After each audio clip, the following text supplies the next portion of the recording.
Free bus పథకం తెలుగు రాష్ట్రాల్లోనే కాదు, అమెరికాలో కూడా దుమ్ము రేపింది. ఏడాది క్రితం వరకు ఎవరికి తెలియని వ్యక్తి ట్రంప్ని ఎదిరించి నిలిచిన జోహ్రాన్ మమ్దాని గెలుపుకి కొన్ని ముఖ్యమైన కారణాలున్నాయి. అవేంటో ఇప్పుడు తెలుసుకుందాం. ముందుగా ఆయన ఇచ్చిన హామీలు. 1. ప్రజలందరికీ ఉచిత బస్సు ప్రయాణం. 2. Housing revaluation. మనందరికీ తెలిసిందే, న్యూయార్క్ చాలా ఎక్స్పెన్సివ్ ప్లేస్. సో ఇక్కడ ఇంటి అద్దెలు కూడా చాలా ఎక్కువ.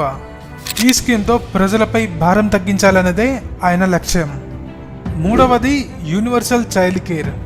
ఈ స్కీమ్తో చిన్నపిల్లలందరికీ ఉచిత సంరక్షణ మరియు ఉచిత వైద్యం అందిస్తారు.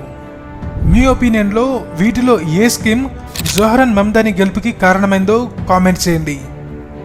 నిజానికి వీటిలో ఏది కూడా జోహ్రాన్ మమ్దాని గెలుపుకి కారణం కాదు.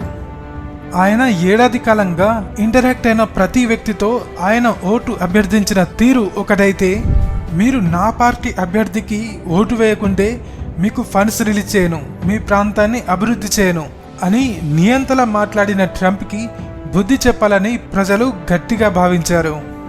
సో ఇలాంటి ఇంట్రెస్టింగ్ విషయాలని తెలుసుకోవడానికి ఫాలో అవ్వండి అన్టోల్డ్ డైరీస్.